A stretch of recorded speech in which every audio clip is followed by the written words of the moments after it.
नमस्कार, good evening and welcome back to Satya Vachan एक खोज।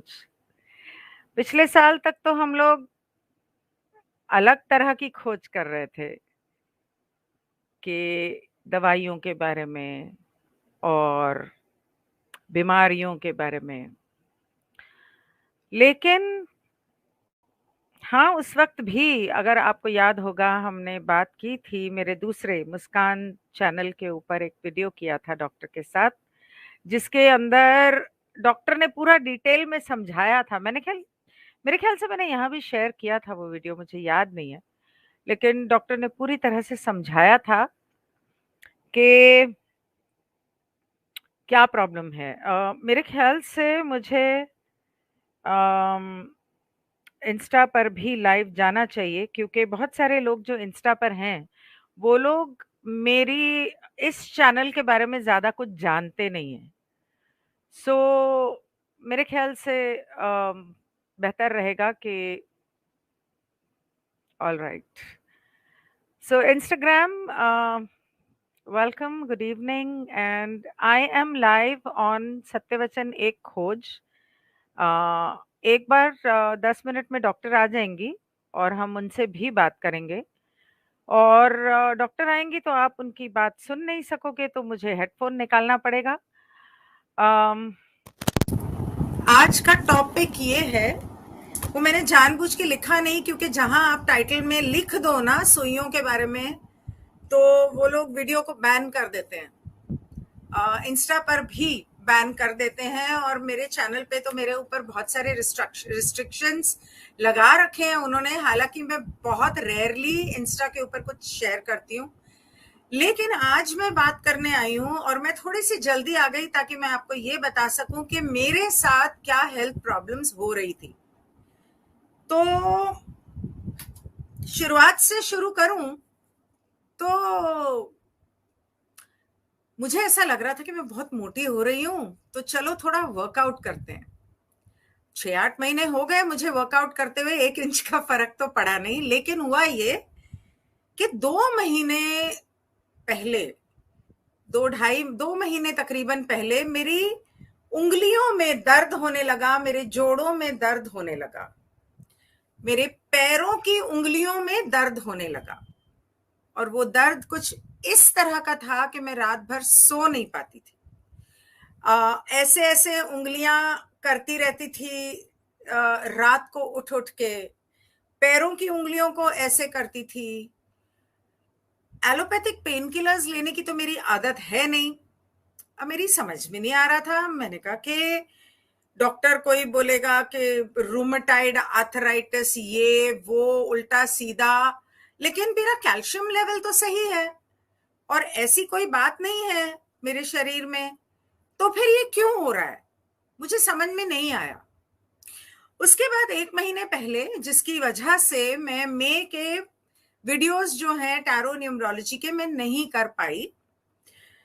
एक दिन हुआ क्या कि फोन के ऊपर वाईफाई कनेक्ट करते करते मेरी नजर पड़ी कि वाईफाई में 5G क्यों लिखा हुआ आ रहा है, 5G लिखा हुआ आ रहा है।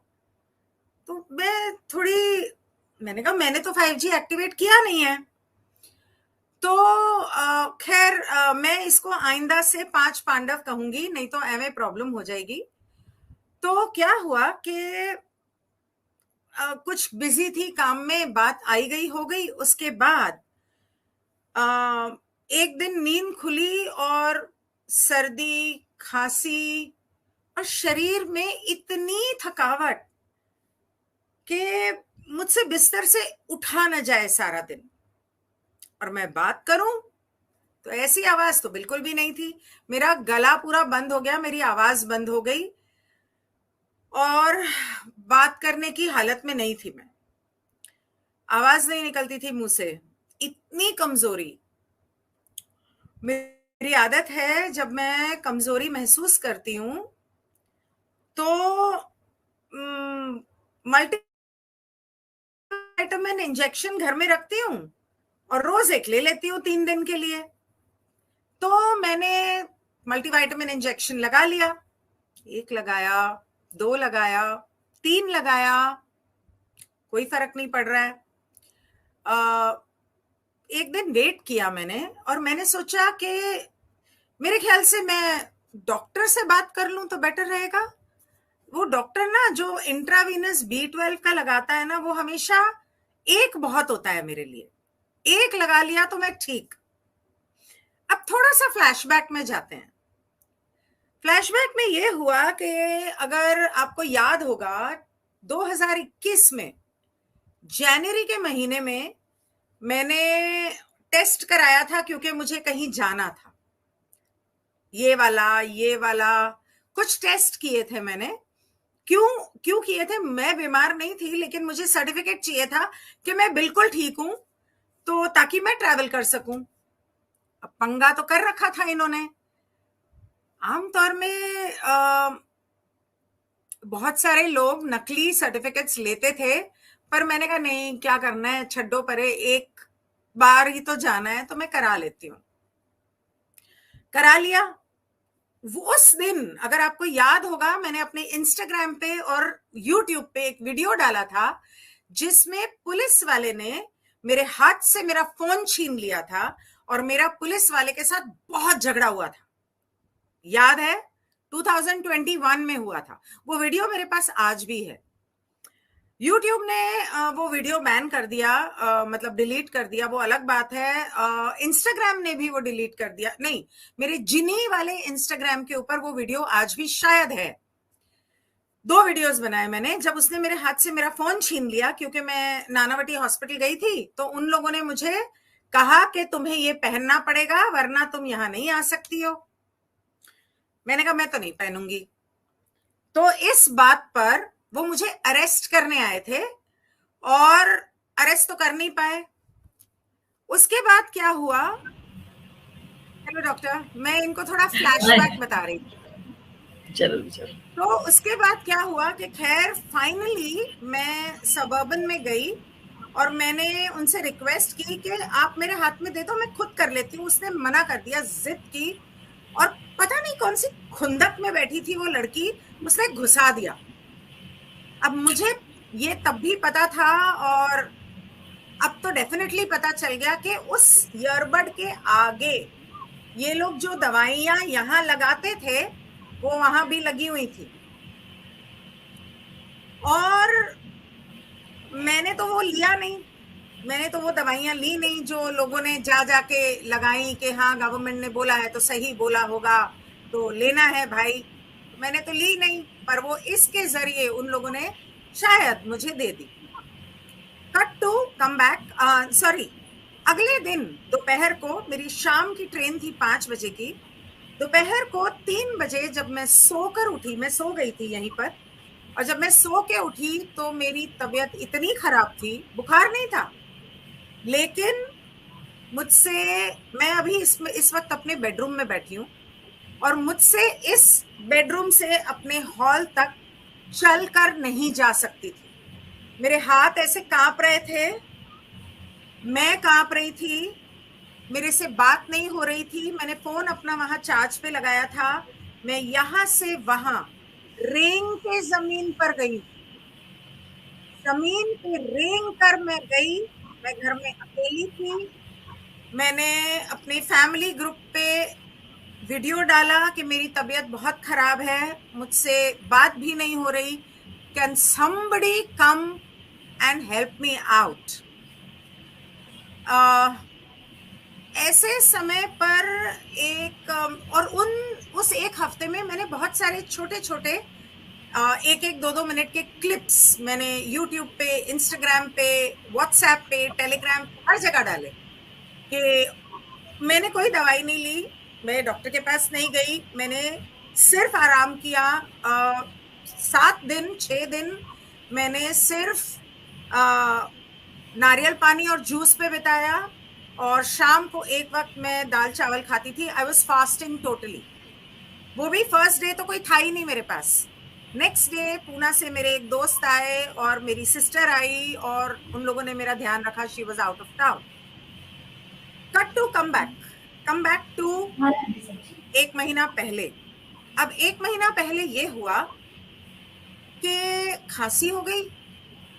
खांसी की वजह से अब मौसम बदलता है, इन लोगों ने इतना क्लाइमेट चेंज कर रखा है, तो कभी गर्मी कभी बारिश, नींद पूरी नहीं हो रही क्योंकि सुबह सुबह उठ के वर्कआउट कर रही हूँ, नहीं नहीं नहीं मुझे वर्कआउट करना है, नींद पूरी नहीं हो रही है।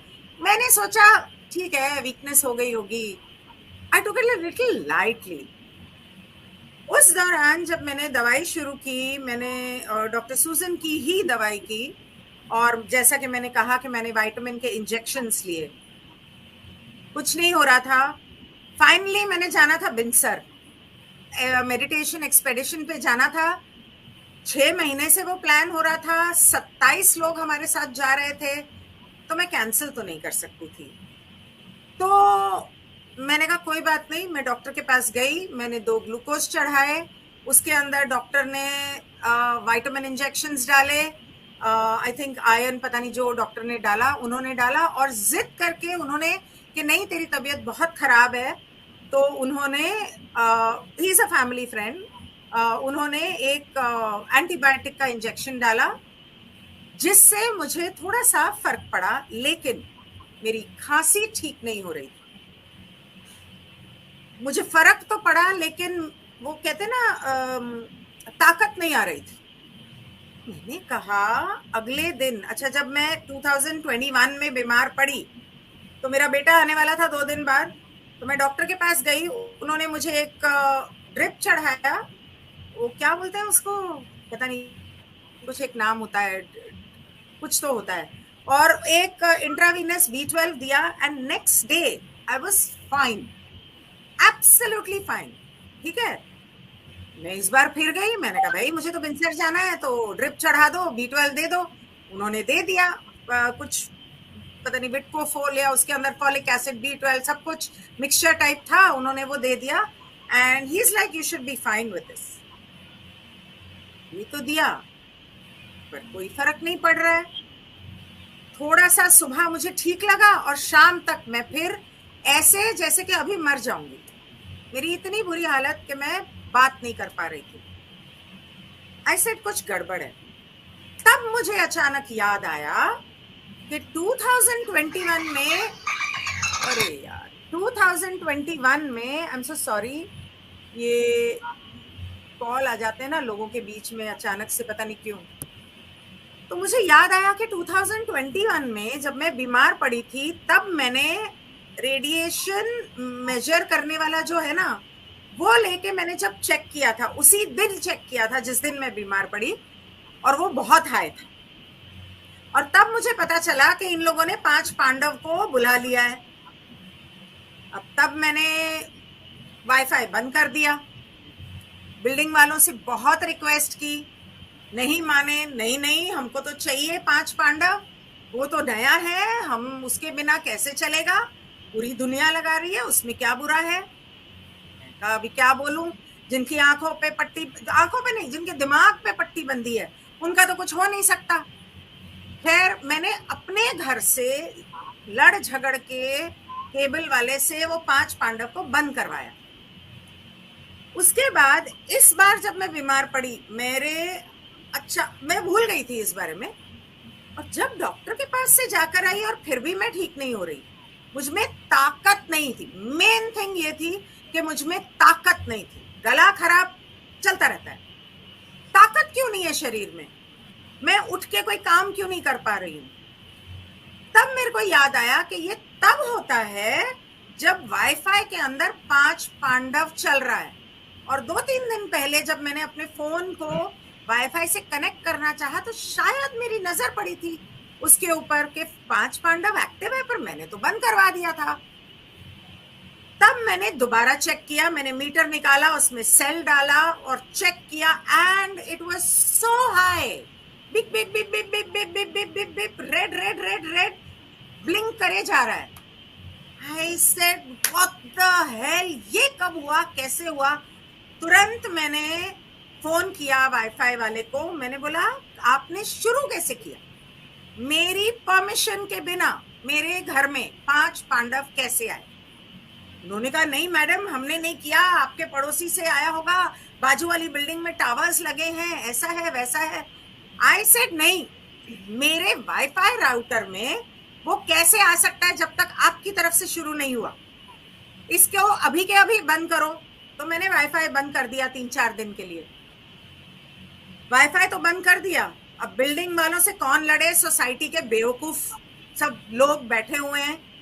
तो मैंने सोसाइटी ग्रुप में उनको वीडियोस और आर्टिकल्स भेजे 5 पांडव के बारे में कि ये नुकसान देता है, ये इसकी वजह से आपको कैंसर हो सकता है, इसकी वजह से अगर ये आपकी बॉडी के अंदर जो आपने दवाइयां डाली हैं उसके पार्टिकल्स के साथ रिएक्ट करेगा तो सडन हार्ट अटैक हो सकता है। आप सब ने लिया है। मेरी बिल्डिंग में एक मैं और एक 5th फ्लोर पे एक कपल है बुजुर्ग, उनके अलावा पूरी बिल्डिंग में यहाँ तक के टीनेजर्स ने भी लिया हुआ है। उनको तो लगता है कि ना ना ना ये तो बहुत इंपॉर्टेंट है, ये तो ये हो कैसे सकता है कि इसके बिना हम कैसे जी लेंगे, अरे कितने लोग मर गए, आपको समझ में नहीं आ रहा। मैंने कहा मुझे समझ में नहीं आ रहा कि आपको समझ में नहीं आ रहा, ये तो बात की बात है, फिलहाल ये वाला हटाओ, बिकॉज इसे लगा के मैं बीमार पड़ रही हूँ और आप लोग पढ़ सकते हैं, अगर आपको प्रॉब्लम नहीं है कोई बात नहीं, पर मैं बीमार पड़ रही हूँ and I do not agree with it. I don't want this radiation coming in my house. पूरा दिन लड़ते रहे और हैरानगी की बात है कि जिसको मैं बहुत समझदार समझती थी, पढ़ा लिखा समझती थी, जो बिल्डिंग में रहती भी नहीं है, लंदन में रहती है, वो मुझसे ग्रुप पे बहस करने लगी और उसने कहा कि how we will not tolerate all this nonsense and all that. किसकी बेटी? उनकी बेटी जिन्होंने खुद दवाई नहीं ली। चलो ठीक है, अब बेवकूफों से बात करना मतलब दीवार से माथा फोड़ना, बट प्रॉब्लम ये थी कि बीमार तो मैं पड़ गई। अच्छा, मेरी समझ में नहीं आ रहा था कि क्या हो रहा है। मैंने डॉक्टर सूजन से बात की और इन्होंने मुझे प्रोटोकॉल पे स्टार्ट किया जो मैं हर जगह साथ लेती हूँ। इनसे बात करने से पहले मैं 8 दिन से वो दवाई इनकी शुरू कर चुकी थी, इनसे बात करने से पहले शुरू कर चुकी थी। मुझे जब भी कुछ होता है मैं वो दवाई लेती हूँ। उसके बाद क्या हुआ, जैसे ही मैं साथ में लेकर गई थी, मैं अपने साथ विंसर लेकर गई थी पूरी एक बॉटल, उसके अलावा एक्स्ट्रा लेकर गई थी ड्रॉपर बॉटल में डाल के। वहां जाके अचानक मुझे यहाँ पर ऐसा दर्द हुआ कि मेरी जान निकल गई। देखा दर्द क्यों हो रहा है यहाँ पर, तो कोई गांठ जैसी लगी। तो मैंने डॉक्टर से पूछा, डॉक्टर ने मुझे दूसरी दवाई दी, वही इन्हीं की अकेला। उन्होंने बोला इसको ग्लास में डाल के पियो। मैंने कहा ठीक है, मैंने उसको पीना शुरू किया। अब पीना तो शुरू कर दिया, पर मैं वहां 8 दिन हूं और दवाई लिमिटेड है, और वो दर्द पहले तो 2 दिन बढ़ा, उसके बाद जब मैंने दवाई शुरू की तो वो घटना शुरू किया। और डॉक्टर ने मुझे अदरक भी खाने के लिए बोला था, तो वो भी मैंने किया। उसके बाद अदरक भी वहां खत्म हो गया, पर मेरे पास मेरी दवाई थी, मैं ले गई थी काफी। उसके बाद डॉक्टर ने बोला कि कुछ और दवाई करनी है, यूनानी मेडिसिन। अब मुझे आज तक नहीं पता है। अच्छा हाँ, मैंने डॉक्टर सूजन को कांटेक्ट ही क्यों किया ये तो मैं बताना ही भूल गई, जो मजे की बात है। मैंने डॉक्टर सूजन को कांटेक्ट इसलिए किया क्योंकि जब मैं डॉक्टर के पास गई तो मैंने बोला मुझे ब्लड टेस्ट करो। वो कहता है पागल हो गई है क्या, जरा सी सर्दी खांसी क्या ब्लड टेस्ट करना है। मैंने कहा करो, अभी के अभी करो, लिवर फंक्शन करो, हीमेटोलॉजी करो, मुझे चाहिए रिपोर्ट। D dimer. तू पागल हो गई है, कुछ नहीं। मैंने बोला नहीं करो। अच्छा डी डाइमर भी करना है। मैं नहीं कर रहा डी डाइमर, क्या जरूरत पड़ी है डी डाइमर की, ये है वो है। मैंने कहा आप करो। अच्छा, उन्होंने मेरा ब्लड तो ले लिया। हुआ ये कि जब मैं वापस आई तो अगले दिन पता चला कि डी डाइमर के लिए ब्लड कम पड़ गया और डी डाइमर नहीं हुआ। मैंने कहा यही तो मेन था। ठीक है, अगले दिन मेरी हीमेटोलॉजी की रिपोर्ट आ गई, एवरीथिंग वाज फाइन, लेकिन मेरी रिपोर्ट में मेरा आरबीसी 11.8 था, लेकिन उसके अंदर नीचे जो कुछ एक होता है ना, वो उसको क्या बोलते हैं, मुझे नाम नहीं पता, वो लो था जो जिंदगी में कभी नहीं हुआ। एंड आई अंडरस्टूड कि मेरा आरबीसी लीक हो रहा है और मेरे बॉडी में ऑक्सीजन की कमी हो रही है, ये मेरी समझ में आ गया। फिर मैंने डॉक्टर सुजन को फोन किया और इन्होंने मुझे बताया, वो क्या बताया ये तो आप खुद बताएंगी। तो मैं दवाई अपने साथ लेकर गई थी, यहाँ पर गांठ का दर्द हुआ, दवाई से कम हो गया, फिर यहाँ पे शुरू हो गया, लेकिन क्योंकि मैं दवाई ले रही थी, एक दिन में इट वाज गॉन। खांसी ठीक नहीं हो रही थी। अब खांसी ठीक नहीं हो रही, मैं बॉम्बे पहुंच गई, 10 दिन हो गए, हालांकि मैंने ऋषिकेश जाना था, लेकिन डॉक्टर ने बोला नहीं वापस आओ, दवाई करनी है। आ गई अपना हॉलिडे कैंसिल करके 1 महीने के कपड़े लेकर गई थी, लेकिन आना पड़ा वापस। खैर, जब वापस आई और खांसी ठीक नहीं हो रही थी, तब डॉक्टर ने बताया नो इट इज नॉट। तब डॉक्टर ने बताया कि शायद, I don't know, I think what you said is maybe there are some blood clots that have gone into my lungs because of which खांसी नहीं जा रही, क्योंकि मेरा गला तो ठीक था, सर्दी नहीं थी, कुछ भी नहीं थी। तो it was apparently that is what she said. Now मैंने अपने बारे में इसलिए बताया कि मैंने ये नहीं लिया, मैंने सिर्फ टेस्ट कराया था और मेरे साथ ये हालत है। जिन लोगों ने लिया है या जिन लोगों ने नहीं भी लिया है, उनके साथ बहुत कुछ हो रहा है। मैं खुद 1-2 लोगों को जानती हूँ जिन्होंने नहीं लिया, लेकिन वो आज बीमार हैं। और बाकी डिटेल बैकग्राउंड मैंने आपको दे दिया, and I will leave Dr. Susan to talk about it in detail now, because that is more important. Ji, doctor. Yeah. Okay, that's hi Ginny. It was I was listening to you Welcome. very interestingly your story, because when I saw your blood test report, I said, how come it is looking like as though you got vaccinated? Are you Don't use vaccinated? that word. So she said, no way, no way. I said, then why it is looking like that? Then I wanted you to do D-dimer, and your D-dimer came high. Very high. D dimer मैंने अगले दिन जाके doctor के पास कराया। जब doctor ने बोला कि वो नहीं हो पाया, तो मैं अगले दिन वापस गई 2 दिन बाद डॉक्टर के पास और मैंने कराया, जिसकी रिपोर्ट तब आई जब मैं बिनसर में थी। और ये जो दर्द हो रहा है वो क्यों हो रहा है, तब समझ में आया कि डी डाइमर वाज 500 के अंदर होना चाहिए, मेरा 1400 था। यस यस, तो वो बहुत क्लियर कट समझ में आ रहा था कि कारण क्या हो गया। और मेरे लिए ये सेकंड केस था मेरे 500-600 केसेस में, जो लेकिन जो लगाए हुए लोगों का मैं हमेशा ब्लड टेस्ट करके देखती हूँ। तो उसमें ये सेकंड केस था जिसमें जिन्होंने ये लिया भी नहीं था, लेकिन उनका ब्लड का जो पैटर्न है वो दिख रहा है बिल्कुल जिन्हें ले लिया हो टीका। तो मुझे तो बड़ा आश्चर्य हुआ, खासकर गिनी के लिए। गिनी जो इतने लोगों को मदद करती हैं, सब मतलब आगे होके कई बार मुझे बुलाया, इसी बारे में बात करी, और फिर उन्हीं के शरीर में ये हुआ।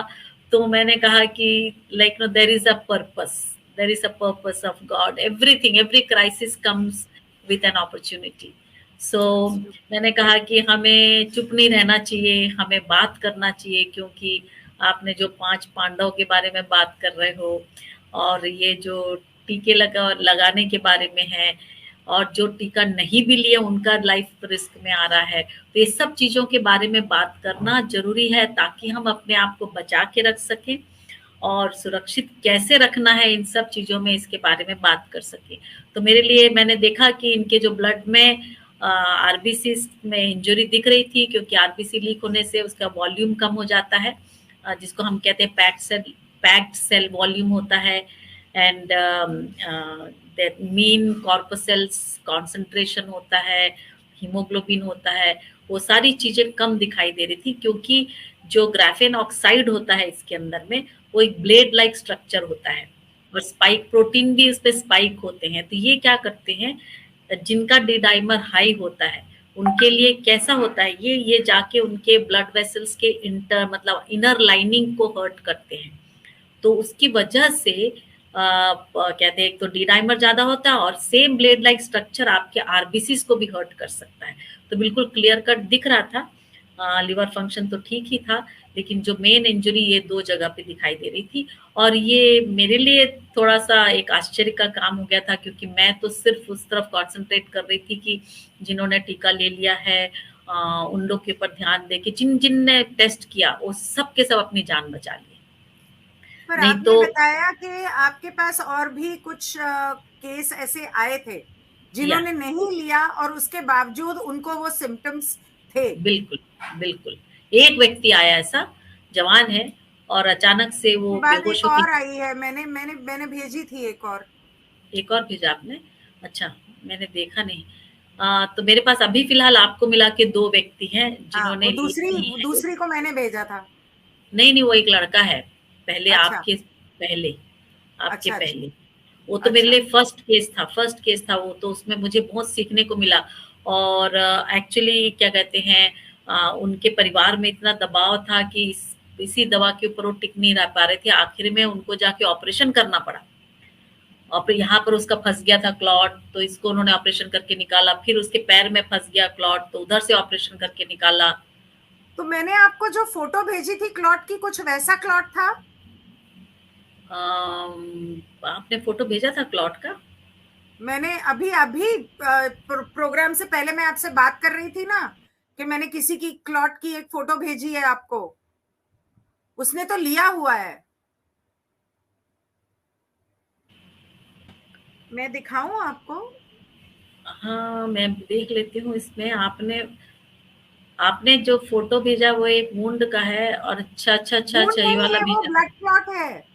वो ब्लड क्लॉट नहीं, मतलब वो एक अब वो क्लॉट है या फोड़ा फुंसी है, थोड़ा क्या है फुंसी पता जैसे नहीं, पर वो क्लॉट बढ़ते बढ़ते बढ़ते फट गया है वो। अच्छा, ये तो अभी फिलहाल एक कहते हैं स्किन इन्फेक्शन जैसे दिख रहा है मुझे। नहीं, वो स्किन इन्फेक्शन नहीं है। जैसे मुझे यहाँ पर दर्द हुआ था ना, गांठ हाँ बन गई थी, हाँ वैसे ही गांठ थी हाँ। वो। और वो गांठ बनते बनते फिर उसका मुंह बन गया, और वो उसका ऑपरेशन करना पड़ा एक का। ओके, ऐसा और उसके बाद बताइए। अब दूसरा हो गया, तीसरा हो गया। अच्छा, तो ये हो इनका भी हो सकता है ब्लड क्लॉट हो, और वो जाके उनके मतलब बारीक कैपिलरीज में ब्लड क्लॉट फंस रहे होंगे, बारीक कैपिलरीज में। इस कारण से वैसा आ रहा है, क्योंकि ब्लड क्लॉट अलग अलग तरीके से आता है। जिसका हार्ट पे फंसता है तो कार्डियक अरेस्ट हो जाता है, जिनका ब्रेन में फंसता है तो ब्रेन स्ट्रोक हो जाता है, जिनका डीप वेन में जाता है तो डीप वेन थ्रोम्बोसिस हो जाती है, जिनके पतले पतले वेन्स में आके बैठते हैं तो किसी किसी का मैंने देखा पूरा लाल लाल चित्ता हो जाता है, ऐसा चित्ता हो जाता है। अच्छा, और अभी इनका केस दिख रहा है उसमें, तो उसमें ओपन वुंड जैसा दिख रहा है। तो ये सारी नहीं वो चीजें ब्लड सर्जरी की क्लॉट। थी शायद। अच्छा, लेकिन क्या होता है कि जब तक वो ग्राफेन ऑक्साइड और स्पाइक प्रोटीन आपके शरीर में रहता है, ये जगह जगह पर वो काम होता रहता है।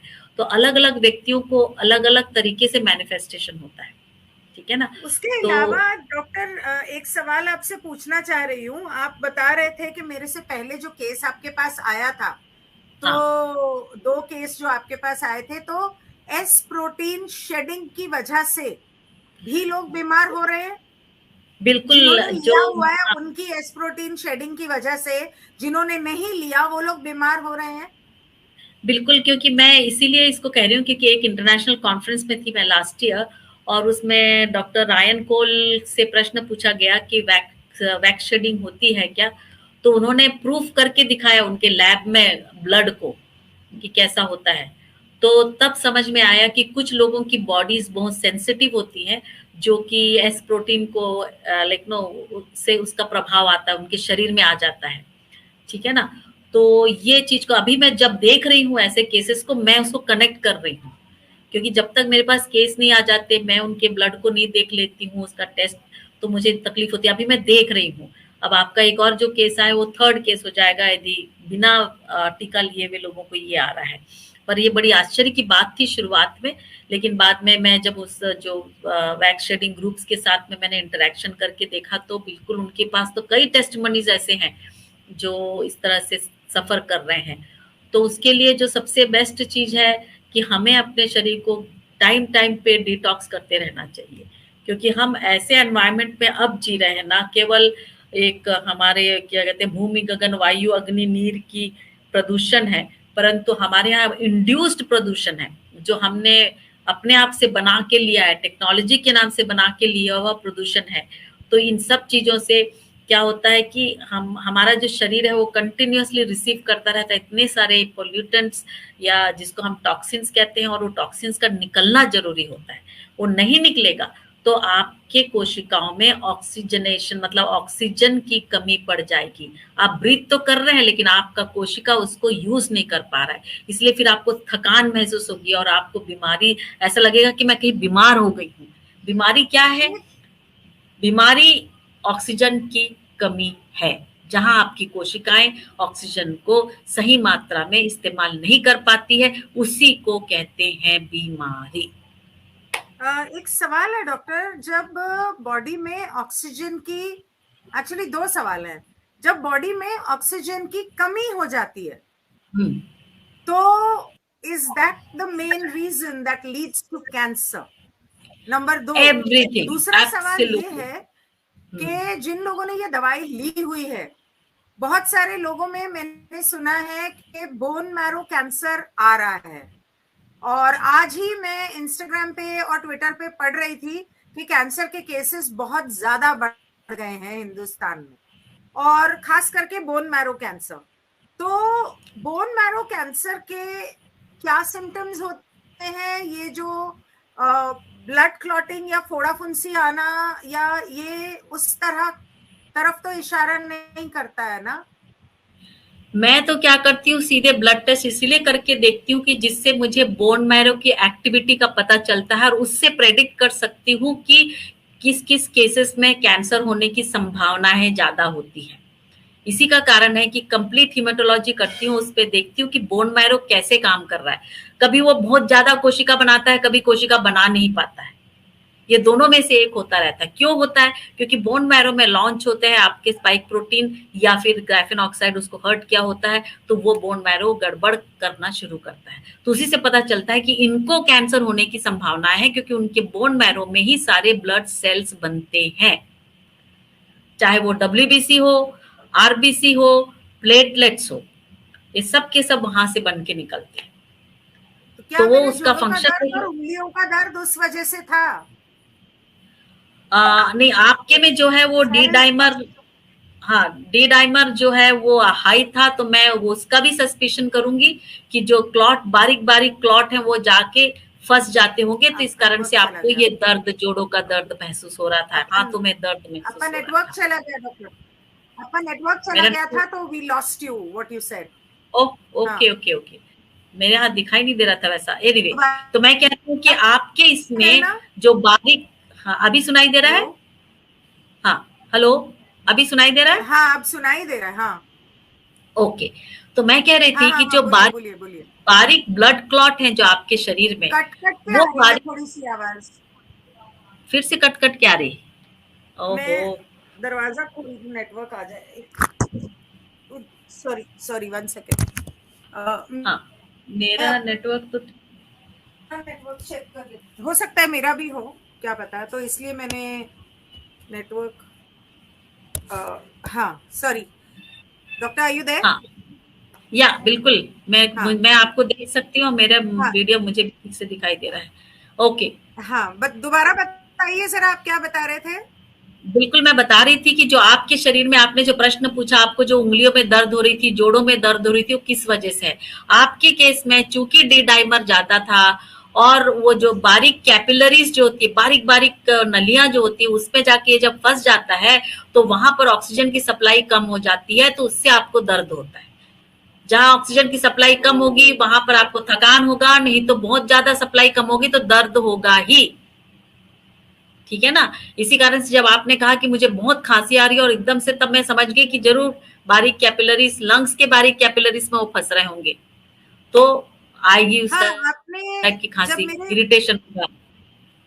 जब मेरे बॉम्बे आने के बाद, क्योंकि वहां पर आपने मुझे इकोस्प्रिन लेने को बोला, पर वहां पर इकोस्प्रिन अवेलेबल नहीं थी, हम लोग गांव में थे, तो मुमकिन ही नहीं हो पाया। लेकिन बॉम्बे आते साथ अगले दिन मैंने इकोस्प्रिन मंगाई, 2 दिन इकोस्प्रिन खाई है मैंने और मेरी खांसी चली गई। बिल्कुल। तो मैं तो समझ मैंने गई कि वो, हाँ, ये हाँ, उसी वजह से था। बिल्कुल मैं इमरजेंसी के टाइम में ही देती हूँ वो, अदरवाइज वो टेम्परेरी मेजर है। अदरवाइज हमारा जो अपना अकेला जो है वो बिल्कुल क्लॉट्स को हटाने में पूरी तरह से मदद करता है, ठीक है ना। अदरवाइज जो नेचुरल इसमें है, जिंजर से भी होता है, पर जिंजर को जोर से काट के जब आपकी आंखों में आंसू आता है तब उसमें का नाइट्रिक एसिड जाके आपके क्लॉट्स को हटाता है। तो आपके इसमें थोड़ा इमरजेंसी था और आपको अवेलेबल था वहां पर, इसलिए मैंने वो कह दिया था ताकि इमरजेंसी में आपको काम आए। तो आई एम हैप्पी कि 2 दिन में आपको काफी फर्क पड़ने लग गया, और आशा करती हूँ कि पूरे क्लॉट आप कुछ दिन तक बिल्कुल लेते रहिए दवाई, और आप चारों तरफ मैंने से घिरे इकोस्प्रिन हुए और हैं। नहीं ली है, नहीं, इकोस्प्रिन मत तो बंद लेना, कर दी। नहीं जरूरत नहीं है आपको इकोस्प्रिन की। हाँ, वो मैंने बंद कर दी, पर ये मेरा चालू है। ये चालू रखो, ये चालू हाँ, रखो। आपको इसमें हाँ। स्वाद में अजीब सा लगता है तो उसमें थोड़ा सा एप्पल जूस या कुछ भी डाल के उसको पी सकते हैं, ये ठीक है, थोड़े आपके लिए से कोई पानी में प्रॉब्लम। डालती हूँ और गटक लेती हूँ। This was my 40 drops. सुबह ऐसा ही एक ग्लास बनाया, 40 ड्रॉप्स डाला, गटक ली। अभी ये वापस 40 ड्रॉप्स डाला, गटक ली। बस हो गया, ज्यादा नहीं किया जाता। एकदम बहुत ठीक ही है, अजीब सा एसिडिक टेस्ट है उसका, बट आई ठीक नो है, अभी ये, है तो है। ना, और वुड का। पहले मैं थोड़ी परेशान हो गई थी, क्योंकि आपसे बात करने के बाद बहुत सारी चीजें, जब पता है क्या होता है, एक इंसान अनजान है ना, तो उसे कोई फर्क नहीं पड़ता। वो सोचता है हाँ ठीक हो जाएगा, वो पॉजिटिव रहता हाँ, है। लेकिन आपसे बात करके और लोगों से बात करके इतना कुछ पता चला है कि वो दिमाग में होता है, ये हुआ तो उसका मतलब ये हुआ तो उसका मतलब ये। तो मैंने कहा हिला, मेरे लंग्स में क्लॉट चला गया, मेरे हार्ट में चला जाता तो हार्ट अटैक आ जाता, एक और सडन डेथ का डेटा। मैंने बोला नहीं, अगर भगवान ने मारना होता तो मुझे कब का मार चुका होता। फिर मेरे को ध्यान में आया जब मैं वापस आई और आपसे बात की कि इसके ऊपर एक शो करना है, कि शायद भगवान ने, क्रिएटर ने मे बी मुझे ये प्रॉब्लम इसलिए दी ताकि मैं लोगों को वार्न कर सकूं कि उनके साथ बिल्कुल, भी हो सकता है, और कौन बिल्कुल, से सिम्टम्स का आपको ध्यान रखना है। मेन ये शो मैंने इसलिए किया है कि आपको सिम्टम्स का ध्यान रखना है। थकावट, या 5 पांडव को चेक करते रहो, वो मीटर घर में रखो, हो सके तो वाईफाई यूज मत करो। मेरा तो अभी कोई चॉइस नहीं है, बच्चे हैं घर में तो आई कांट हेल्प इट। उसके अलावा खांसी, इस तरह की बहुत सारी चीजें इमीडिएटली, जब कोई 2-4 दिन में चीज ठीक नहीं होती, immediately get a blood test done. कौन से ब्लड टेस्ट कराने हैं? डी डाइमर, लिवर फंक्शन और haematology. Am I right doctor? बिल्कुल, बिल्कुल सही है, बिल्कुल ओके, सही। You are frozen again. नहीं, मेरे बिल्कुल, मुंह बिल्कुल सही जुबानी है हो आप। गया है। अरे बिल्कुल को तो सही। बोलती रहती हूँ दिन रात। तो नहीं, अब मैंने देखा है कि जितने लोगों ने अपने आप को टाइम पे टेस्ट करवा लिया है, वो ऐसे लोग हैं, लकी लोग, जो अपने आप को बचा लिए। नहीं तो जिन्होंने ध्यान नहीं दिया है वो खतरे में पड़ गए। उतना खतरे में पड़ने के बाद जब आते हैं तो आप उनको ज्यादा नहीं हेल्प कर पाते। उनका पूरा हार्ट का मसल ढीला हो जाता है। आपका जब मैकेनिकल फेलियर हो जाएगा तो फिर आपको मैकेनिकल हेल्प के लिए फिर मशीन लगा ला के हेल्प करना पड़ता है। पर उसके पहले ही आपको पता चल गया, जैसे आपको पता चला कि डिडाइमर आई, आपके दिमाग में कैसे आया कि नहीं मेरा करो, जबकि डॉक्टर बोल रहा था कि मत करो, क्यों कर रही हो, है ना। नहीं करने ये भी के बाद में कितनी, डॉक्टर ने बोला तो क्या हो गया, 1400 है तो हाँ, ये तो छोटा मोटा चलता रहता है। आई देख, सेड फक, और चलता रहता है। मेरा कभी नहीं हुआ है और मुझे इसका इलाज करना है, मैं रिस्क नहीं ले रही हूँ। क्या क्या तू करेगी? क्या दवाई करनी है? कुछ भी नहीं हुआ है तुझे, क्या भी फालतू टेंशन ले रही है? ऐसे रहने दो, मुझे अपने आप से बहुत प्यार है। मुझे जीना बिल्कुल। है बाबा, बहुत काम करना है अभी। नहीं, मेरे दुख की ये बात है मुझे कि हमारे प्रोफेशनल्स लोग इस ओर ध्यान नहीं देते हैं और प्रश्न भी नहीं पूछते हैं। कहीं से जाके, लेकिन कहीं भी किसी ने कोई शंका बता दिया तो कम से कम खोज तो करो क्या है, ठीक है ना। और जितने लोगों की अभी अचानक से जो मौत हुई है, उन लोगों का कम से कम पोस्टमार्टम करके उनका ब्लड का टाइप तो देखो, क्योंकि ये बिल्कुल अलग सा लगता है। इसमें से जो ब्लड निकलता है वो नॉर्मल ब्लड के जैसे नहीं है कि एक ही जगह ब्लॉक है, मतलब मल्टीपल ब्लॉक्स दिखाई देते हैं उनके शरीर में। तो ये और सब इतने चीजों को लंबे। करके ही, हाँ, तो ये जो चीज है ये मुझे बहुत दुखी करता है कि हमारे प्रोफेशनल्स लोग अपने पेशेंट के लिए ये प्रश्न नहीं पूछते और कोई खोज, सत्य की खोज ही नहीं करते। प्रॉब्लम सिर्फ क्या लो, है ना डॉक्टर के, वो लोग मानते ही नहीं है कि जो दवाई 2 सालों में लोगों को दी गई है उससे कोई नुकसान होता है। प्रॉब्लम और वो है। खुद बिल्कुल सही मानते भी नहीं और खुद भी नुकसान में आते हैं। डॉक्टर्स लोग अभी गिर रहे हैं सडन डेथ में, कुछ बहुत हमारे सारे नर्सेस केस। को हमने देख लिया सडन डेथ में गिर गए। तो अब शुरू हो गया है, अब उसके बावजूद भी यदि प्रश्न ना पूछे तो फिर ये अरे आयरनी। मैंने आपको भेजा ना voice note, my trainer came back yesterday morning हाँ, एंड यस्टरडे या टुडे मॉर्निंग, और उन्होंने मुझे वॉइस नोट भेजा कि मैं आज बॉम्बे वापस आया और मैं अपने दोस्त से मिलने गया और मेरे 2 दोस्त sudden 25 years old sudden death की वजह से उनकी डेथ हो गई। तो देखो मैंने बोला मैं आपको 6 महीने से समझा रही हूँ कि आपने भी दवाई खाई है, डिटॉक्स कर लो, आपको समझ में नहीं आ रही है बात, मैं क्या बोलूँ अब। क्या बोल, ठीक है, सोचो। मर्जी है। मेरे पास अभी हाल में बिहार से एक जवान व्यक्ति आया, मुश्किल से उसकी उम्र होगी 25-27 साल की होगी, और उन्होंने बोला कि नहीं हमने आपका वीडियो देखा और इसीलिए मैंने सोचा कि चूंकि मैंने ले लिया है दो, बाई मिस्टेक अब जो हो गया सो हो गया है, तो आप लोग का वीडियो देखने के बाद मुझे लगा कि कहीं आपसे बात करना चाहिए। तो मैं बोली ठीक है ब्लड टेस्ट करके आओ। मतलब इतना जवान, कुछ उसको प्रॉब्लम नहीं है, मस्त हट्टा कट्टा है। और मैंने बोला कि आपको टीका लेने के बाद बुखार आया था? बोलता हाँ हल्का सा तो आया था। मैं बोली चल ठीक है आप ब्लड टेस्ट करो। मालूम है उसका वही डी डाइमर इतना ऊंचा आया और खुद परेशान हो गया। बोलता मैम मेरे को हो गया, मैं तो कभी सोच ही नहीं सकता था, मैं तो यूं ही आया था आपके पास में कि मैं पूछ लूं कि कर लूं क्या बोल के। तो मतलब वो तो बच गया। मैं बोली अच्छा गया तो टपकते हुए बच गया, नहीं तो अगले 2 हफ्ते में तू ही टपक गया होता। इसको मैं टिका टपक कहती हूँ, वीसा। ये आपने, मैं एक तो मैंने आपकी दवाई शुरू की, एक आपने मुझे वो यूनानी काढ़ा आपने मुझसे कहा कि लो, जी, तो वो जी। किस लिए था और how does that help? Okay, देखिए इसके लिए हमें समझना होता है, जब अभी मैं इतने लोगों का ट्रीटमेंट कर रही हूँ और ट्रीटमेंट करते करते अपने आप को धीरे धीरे इवॉल्व कर रही हूँ, क्योंकि मैंने देखा है कि हमारा जो शरीर है उसके जो सारे तीनों जो फंक्शन है उसका आपस में तालमेल मिलना चाहिए। हम सिर्फ एक ही फंक्शन को लेकर, एक ही चीज को लेकर बैठते हैं तो हेल्प नहीं होता। क्योंकि मेरे पास अब इतने सारे टाइप के पेशेंट्स आने लग गए जो टीका के बाद आ रहे हैं या बिना टीका के आ रहे हैं, प्रॉब्लम्स में देख रही हूँ। तो मैंने कहा कि let me put everything together, all the functions को एक साथ डालती हूँ। और सब लोगों ने जिन्होंने स्टडी किया था, जिन्होंने नोबेल प्राइज विनर्स थे, उनका सब चीज उठाई, डॉक्टर बीआरसी की बात सुन के मैंने सबका रिसर्च करके देखा। मैं बोली it makes lot of sense that I must understand. So मैंने क्या निकाला है कि there is a circadian rhythm in the cells. ये जब समझ में आने लगा, इसको हमारे मेडिकल कॉलेज में, मेडिकल नर्सिंग कॉलेजेस में हमें नहीं सिखाया गया था, जबकि 2017 में। ये सर्केडियन रिदम के बारे में एक डिटेल में प्रॉपर कल मेरे गिनी अनेजा चैनल पर हम समझेंगे इसे, जो आपने उस दिन टेलीग्राम के वीसी में किया था वो मैंने जी, सुना था, और जी, इसीलिए मैंने आपसे कहा कि वो लोगों को समझाना बहुत जरूरी है। बहुत जरूरी डिटेल है। में हम उसको तब समझेंगे, but you can continue right now. हाँ, तो ये जो 3 साइंटिस्ट हैं 2017 में सर्केडियन रिदम बोल के हमारे सेल फंक्शंस को रिदमेटिक तरीके से समझाया कि कैसा इंपॉर्टेंट है। और जब मैंने उसको रख के देखा कि अरे मैं बोली it makes lot of sense. अब एक बार वो सेंस आता है तो हमें ट्रीटमेंट करने का तरीका भी समझ में आता है। तो क्या देखा मैंने कि 3 हमारी कोशिकाओं के फंक्शन होते हैं। एक होते हैं chemical function, mechanical function, electrical function.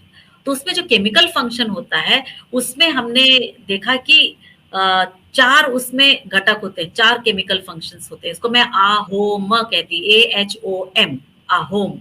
तो ए से होता है एंटीऑक्सीडेशन, दूसरा होता है एच से हाइड्रेशन, ओ से ऑक्सीडेशन एंड एम से माइंड पावर। ये चारों चीजें आपकी कोशिकाओं के ऊपर असर डालती है। ये चारों चीजें आपके शरीर में इनपुट के रूप में जाती है और इसे आउटपुट के रूप में बाहर आना होता है। तो बेसिकली हमने देखा कि जब इन चारों में से यदि टॉक्सिक मटेरियल अंदर जाते हैं तो सबके सब यदि बाहर नहीं निकलते हैं या आपके शरीर में और किसी सोर्सेस से टॉक्सिन आया है तो आपकी कोशिकाओं में टॉक्सिन जम जाते हैं, तो वहां ऑक्सीजन का यूटिलाइजेशन कम हो जाता है, इसीलिए आपको थकान महसूस होती है। और मैंने देखा कि एंटीऑक्सीडेशन भी जरूरी है, ऑक्सीडेशन भी जरूरी है। एंटीऑक्सीडेशन क्या है? वो आपका भोजन से आपकी कोशिकाओं का स्ट्रक्चर बनता है। तो जो काढ़ा जो है वो आपकी कोशिकाओं में उसके स्ट्रक्चर को बनाता है। उसमें क्या जड़ी बूटियां होती हैं, वो सारे के सारे एंटीऑक्सीडेंट होते हैं। और जब एंटीऑक्सीडेंट सही होता है, ना केवल भोजन से मिलता है परंतु कभी कभी प्रोसेस्ड नेचुरल मेडिसिन के रूप में भी उसे देना पड़ता है। तो इसलिए मैंने उसको रखा काढ़ा को कि आपका सेल बिल्डिंग सही हो, ताकि जो डिटॉक्स करने का जो प्रोसेस है वो ज्यादा स्ट्रांग हो सके, कंप्लीट हो जाए, हर तरह से कंप्लीट हो जाए। हाँ। डॉक्टर, यहाँ पे किसी का सवाल है कि इस दवाई से जो लोगों ने ली है, इससे डीवीटी भी क्या होता है? मुझे पता नहीं डीवीटी क्या होता है। Do you know what is DVT? DBT, DVT उसका फुल फॉर्म बताएंगे प्रवीण? हाँ। मुझे पता नहीं डीवीटी क्या होता है, फुल फॉर्म बताइए, मैं पूछती हूँ। हाँ जी डॉक्टर, प्लीज कंटिन्यू। अच्छा, deep vein thrombosis, DVT, deep vein thrombosis बिल्कुल होता है। डीप वेन थ्रोम्बोसिस आपका जब ब्लड क्लॉट शरीर में जाता है, जैसे कि गिन्नी के शरीर में आया है, कहते हैं वो भले ही किसी और रीजन से आया है, बैक शेडिंग की वजह से आया है, 5 पांडवों की, क्यों हम 5G नहीं बोल सकते क्या? फालतू में वीडियो बंद कर देंगे, पहले ही आपका और मेरा पुराना वीडियो वहां से डिलीट कर दिया। फालतू में मेरे वीडियोस डिलीट करते रहते हैं। अगर डिलीट हो जाएगा वीडियो, नहीं बोल सकते हो, लेकिन वीडियो डिलीट हो जाएगा तो लोगों तक पहुंचेगा कैसे? प्रॉब्लम वो है। ठीक है, तो 5 मुझे चिंता नहीं है, लोगों तक कैसे पहुंचेगा वो चिंता है। ठीक है, तो 5 पांडव बोलना है, ठीक है ना? तो जो 5 पांडव जैसी चीजें होती हैं, उससे आपके शरीर में जो क्लॉट जम जाता है या फिर जो टीका लग गया उसकी वजह से क्लॉट आ गया, तो क्या होता है, वो आपको या तो फिर कहीं ना कहीं जाके फंसेगा। तो डीप वेन थ्रोम्बोसिस मतलब जो ऐसा वेन, ऐसी जो खून की नलियां जो अंदर डीप होती हैं, जिसको आप बाहर से नहीं देख सकते हो, उसके अंदर ये जाके खून के थक्के फंस जाते हैं, उसको हम कहते हैं डीप वेन थ्रोम्बोसिस, ठीक है ना? अब वो थ्रोम्बोसिस हो गया मतलब वहां पर ब्लड सप्लाई नहीं जाएगा, तो नीला नीला हो जाएगा, दर्द होगा, झुंझुनी आएगी, किसी को ऐसा कांटे गड़े जैसे होता है, कई प्रकार के सिम्टम्स वहां नजर आते हैं। कभी कभी लाल लाल दिखाई देता है, किसी का इतना डीप रहता है कि अंदर से जब सड़ने लगता है या फिर अंदर नेक्रोसिस होने लगता है तब पता चलता है। पर वो बेचारा परेशान होता है इंसान, कह रहे दर्द क्यों हो रहा है, पैर दुख क्यों रहा है, बाहर से नहीं दिख रहा है लेकिन अंदर से रहता है। दिमाग में भी हो सकता है किसी के? बिल्कुल होता है, कहीं पर भी। तो क्या होगा अगले का? कहते हैं ब्रेन स्ट्रोक, आपका पूरा पैरालिसिस हो जाएगा एक साइड, ठीक है ना? तो deep vein thrombosis, brain stroke, cardiac arrest, heart attack और कार्डियक अरेस्ट में एक फर्क है। हार्ट अटैक में आपका मैकेनिकल फेलियर होता है, कार्डियक अरेस्ट में इलेक्ट्रिकल फेलियर होता है। जिसका इलेक्ट्रिकल फेलियर होता है उसको मुश्किल से 4 मिनट का टाइम मिलता है, उसको आप रिवाइव भी करने में मुश्किल हो जाता है फटाक से उसका इलेक्ट्रिक। जिसको भी कार्डियक अरेस्ट होता है, अरेस्ट, वो उसको हम कहते हैं इलेक्ट्रिकल फेलियर। तो वो रिवाइव नहीं हो सकता? 4 ही मिनट मिलता है ना, 4 से 5 मिनट, उतने में कहाँ आप हॉस्पिटल पहुंचते तक तो वहां बोलेंगे डिक्लेयर डेड, ड्रॉप डेड। परंतु जिसको कार्डियक हार्ट अटैक होता है वो थोड़ा सा क्लॉट की वजह से होता है, तो वो थोड़ा सा बच जाता है। वो क्लॉट मतलब ब्लॉकेज की वजह से हो रहा है तो उस पर थोड़ा टाइम मिल जाता है, उसको आप मसाज वसाज करके उसका क्लॉट निकाल सकते हो और जैसे तैसे बच जाता है, ठीक है ना? मेरे पास है 1-2 पेशेंट जो ऐसे जैसे तैसे बचे, उसमें से एक व्यक्ति तो अभी मशीन के सहारे पड़ा हुआ है। जब आपका कहते मैकेनिकल फेलियर होता है तो हम केमिकल चीजों से ठीक नहीं कर सकते, आपका केमिकल फंक्शन को ठीक करके काम नहीं होता, उसके लिए मैकेनिकल फंक्शन ही ठीक करना पड़ता है। तो हमारे शरीर के कोशिकाओं में 3 फंक्शन होते हैं, तो उसमें से काढ़ा जो होता है वो मैं उसके एंटीऑक्सीडेशन को ठीक करने के लिए देती हूँ, और गुरु चेला अकेला जो होता है वो मैं देती हूँ ऑक्सीडेशन एंड हाइड्रेशन को ठीक करने के लिए, क्योंकि जो ये जो होता है गुरु चेला, ये अपने अंदर में ऑक्सीजन कैरी करता है, तो ये जाके इसीलिए आप जब इसे पीते हो तो आपको तुरंत थोड़ा एनर्जी महसूस होता है, क्योंकि ये सीधे ऑक्सीजन सप्लाई करता है, ठीक है ना।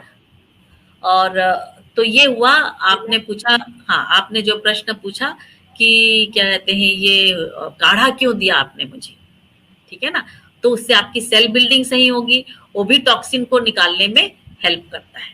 इसीलिए आजकल मेरे को बहुत अच्छे हकीम मिले हैं जो इसको वैज्ञानिक तरीके से समझते हैं, तो मैंने अपने कई सीरियस पेशेंट्स लोग को, खासकर जिनका क्लॉट्स बहुत घूम रहा है और उनको सता रहा है, उनको क्या कहते हैं ठीक नहीं हो रहा, तो मैं वो भी ऐड कर देती हूँ, ताकि किसी भी तरह से हमारे हम ऐसा नहीं होना चाहिए कोई कोशिश करना बंद किए। तो एंटीऑक्सीडेशन भी करती हूँ, हाइड्रेशन भी करती हूँ, ऊपर से ऑक्सीडेशन भी करूंगी, और उसका माइंड पावर तैयार कर, मन मतलब ये मन का जो पावर है ना, मास्टर है ये मास्टर माइंड को आप तैयार करोगे तो आपके अंदर शक्ति आती है, आपका डर दूर हो जाता है, क्योंकि जितना डरोगे कोई फायदा नहीं, डर उतना बढ़ेगा, और बढ़ने जो भी चीजें बढ़ती, डर जैसी चीजें बढ़ने से कोई फायदा नहीं होता, जिस चीज का फायदा नहीं होता उसको करने से क्या मतलब, ठीक है ना।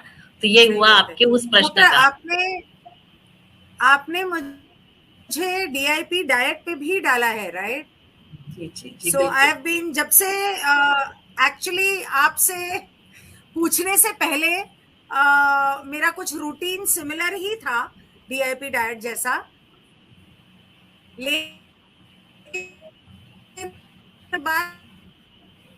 मैंने आपकी आवाज अटक गई। डीआईपी डाइट की नहीं गिनी, आपकी आवाज ना बिल्कुल बंद, आपकी आवाज नहीं आई। हाँ अब आए वापस, पता नहीं मेरे नेटवर्क में कुछ शायद प्रॉब्लम है, कम ज्यादा हो रहा है। तो जैसे आपने मुझे काढ़े का समझाया, थोड़ा सा वैसे डीआईपी डाइट का भी बता दीजिए कि वो किस तरह से हेल्प करता है। तो मैं तो 3 चीजें कर रही हूँ इस वक्त, मतलब उस तरह से, एक आपका गुरु चेला अकेला, एक काढ़ा और एक डीआईपी। तो बड़ा मुश्किल है इतना खाना, मेरे को इतना खाने की आदत नहीं है। लेकिन आपका शरीर कुछ दिन के लिए पूरा क्लीन अप हो जाएगा, उसके बाद आपको खुद को अच्छा लगने लगेगा।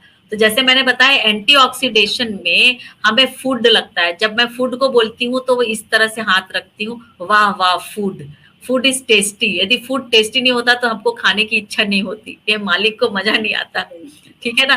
तो ऐसा रखती हूँ इसीलिए क्योंकि इसका अर्थ है आपके फूड में चाहिए हमें प्रोटीन, विटामिन एंड मिनरल्स। ये जो 3 हैं ये आपकी कोशिकाओं के सेल को बिल्ड कर, या आपकी कोशिकाओं को बिल्ड करते हैं, उसके वॉल्स को बिल्ड करते हैं, सेल बिल्डर्स हैं। और ये जो 2 हैं ये आपके चूल्हे में आग लगाने का फ्यूल है। ये है कार्बोहाइड्रेट और ये है फैट, ठीक है ना। कार्बोहाइड्रेट शॉर्ट कार्बन चेन होते हैं, फैट लॉन्ग कार्बन चेन होते हैं। तो कार्बोहाइड्रेट इमीडिएट सप्लाई के लिए होता है, और जो फैट होता है वो स्टोरेज में जाता है, वो आपका विटामिन ए, डी, ई को कैरी करता है, और ये आपको ल्यूब्रिकेशन में भी हेल्प करता है। तो ये 5 मिलके एंटीऑक्सीडेंट बनते हैं। और जो डिप डाइट होता है उसमें एंटीऑक्सीडेंट का भाग है। डिप डाइट में 80% सन कुक्ड, मतलब सूरज के द्वारा पकाया हुआ भोजन 80%। जब मैं किसी से बोल रही थी सूरज का पकाया, तो बोले हमको सोलार कुकर खरीदना पड़ेगा। मैं बोली नहीं। मैंने कहा नहीं वो तो सोलार कुकर ऊपर वाले ने बना दिया है, सूरज के पास है सब चीज। बोले कि सूरज का किचन को पकड़ो, सूरज का किचन क्या है, वो है आपके पेड़ पौधे, ठीक है ना। तो पेड़ पौधों में हाँ, तो फ्रूट्स, वेजिटेबल्स, नट्स, बीज होते हैं, और स्प्राउट्स, ये 4 चीजों को आपको खाना है। ये चारों चीजें आपको ऐसे एंजाइम्स देंगी जो आपके कहते हैं ब्लड वेसल्स को बोलो या आपके सेल्स को बोलो, उसको बिल्ड करने में सही एंजाइम प्रोवाइड करते हैं। अब प्रॉब्लम ये स्टीम है, कर सकते हैं ना? जब आपका सीरियस प्रॉब्लम होता है तब मैं कहती हूँ स्प्राउट को ऐसे ही खाओ, उसके सारे एंजाइम को। और नहीं तो मैं एक हल्का सा स्टीमिंग के लिए कहती हूँ, उनके लिए जिनके लिए कोई बड़े प्रॉब्लम नहीं है। इसको सन कुक्ड बोलने से सन कुक्ड होता है, स्टीम करना हाँ, मतलब आपका फायर कुकिंग हो गई, ठीक है ना। हाँ, नहीं, मैं और अब तक मैं हल्का सा स्टीम कर रही थी, बहुत ज्यादा नहीं, बट कल से मैं नहीं करूंगी। हाँ, आप है ना उसको टेस्टी करने के लिए आप अपने स्प्राउट को ऐसा ठेचा जैसे मारो थोड़ा सा, नहीं, नहीं, और ऐसे ही उसके ठीक है। अंदर ऐसे ही ठीक लगता है, उसके अंदर कोकोनट का थोड़ा सा आप दूध डाल दो। It is amazingly yummy and tasty. मैं इस डिप सो डाइट जो भी basically what I do is, क्योंकि आपने 16 आवर्स फास्टिंग करने को बोला है, जी तो बिल्कुल 7 बजे तक मैं खा लेती हूँ जो भी खाना है। जी 7 बजे से सुबह 9 साढ़े 9 बजे तक मैं ऑफकोर्स कुछ भी नहीं खाती। तब जैसे हकीम साहब ने बोला था कि नींबू का पानी का 3 ग्लास, मतलब 3 ग्लास हाँ पानी में एक नींबू, तो वो बैठ के पीती हूँ। उसके बाद काढ़ा पीती हूँ, मतलब कप भर के, वो चाय की जैसे ही होता है, काढ़ा पीती हूँ। उसके बाद फिर मैं जूस पीती हूँ, मौसम्बी का 1 ग्लास, पाइनएप्पल का 1 ग्लास, पपीता खाती हूँ, वाटरमेलन क्रश करके पी लेती क्या हूँ, बात है, और केला खाती हूँ। क्या ये मेरा बात है। सुबह का ब्रेकफास्ट हो गया। 11 से 12 के बीच में खाने का काम, 11 से पहले liquids, what I can avoid eating an instant juice. फिर 1:30-2 बजे 1 कटोरी स्प्राउट, एक हाँ क्यूकम्बर, एक गाजर, थोड़ी सी कैरी, थोड़ा सा कैप्सिकम, और अभी आजकल लेटस ऐड किया है, तो वो सारा कुछ बारीक काट के ऐसे प्लेट में सब डालती हूँ। उसमें seeds, sunflower seeds, pumpkin seeds हाँ। डाला, और फिर बैठ के चम्मच से 1 घंटे तक खाती रहती हूँ। मैं कहती हूँ, हाय मेरा कब खत्म होगा। नहीं देखो, इसको है ना, इसको कहते हैं हम हेवनली डाइट है, स्वर्गीय फूड है, ठीक है ना। स्वर्गीय और हो वो जाऊंगी मैं खाते नहीं भाई, खाते। स्वर्गीय फूड को हमारे लिए डिजाइन करके भेजा था, बाद में हम लोग ने ज्यादा कुकिंग करके नरकीय फूड खाने लग गए तो राइट, प्रॉब्लम होने लगे। राइट। तो मैं कहती हूँ डीआईपी जो डाइट है वो स्वर्गीय फूड है, उसको खाने का तरीका बहुत मजेदार है। आपने तो सब अंदाज से मारा, लेकिन यहाँ पर बीआरसी ने उसको एकदम परफेक्टली, या इवन दो यूनानी जो मेडिसिन है उसमें भी उन्होंने एक्चुअली, डॉक्टर बीआरसी ने शायद हो सकता है कि यूनानी पद्धति से लिया, क्योंकि जब मैं यूनानी पद्धति वाले हकीम के साथ बैठी तो मुझे पता चला रहे एग्जैक्टली सेम डिप डाइट उन लोग यूज करते हैं, उसमें अच्छा। वजन के हिसाब से खाना पड़ता है। तो हाँ, हाँ, जैसे नहीं, आपका, मैंने वजन किया। हाँ मैंने सब वजन किया। मैंने ग्लास को खाली वजन किया, उसके बाद उसके अंदर जूस डाल के उसको वजन किया। प्रॉपर मैं समझ गई कि हाँ, मेरे को मिनिमम इतना वजन खाना है, 600 करेक्ट, ग्राम कम से कम खाना है। ज्यादा खा हाँ लूंगी तो कोई प्रॉब्लम नहीं है, क्योंकि चलेगा, ये तो हाँ फ्रूट्स एंड वेजिटेबल्स है, पर करेक्ट, कम से कम इतना खाना है। सो उस बिल्कुल हिसाब से बिल्कुल। मैंने किया है। हाँ, तो आपका वजन यदि 60 किलो है तो 10 से गुना करो तो 600 बनता है, तो 600 ग्राम मिनिमम उतना खाना है फ्रूट्स। और यदि 600 को 5 से 60 को 5 से गुना करो तो 300 होता है। 300 ग्राम मिनिमम आपको वेजिटेबल कोई भी 4 वैरायटी का खाना है, ठीक है ना। और उसमें आपका जो नट्स है वो भी बहुत मजेदार होता है, रात में आप भिगो के रख दोगे तो सुबह के लिए इतना अच्छा होता है। आप या हाँ, स्नैक्स जैसे खाइए, या उसको ऐसा ठेचा मैं मारिए। उसको और सुबह भिगोती हूँ और डिनर के लिए खाती हूँ। हाँ चलेगा, लेकिन मेरा मैं डिनर जनरली इज बोलती हूँ, 1 कटोरी of nuts and 1 cup of soup. Okay okay okay ठीक है। That's my dinner. अदरवाइज, हाँ मैं अदरवाइज सबको बोलती हूँ दिन भर आप उसको स्नैक के रूप में खा सकते हैं, या आप उसको ठेचा मार के अपने सैलेड के अंदर डाल के खाओ, क्योंकि आपका salad should be absolutely yummy.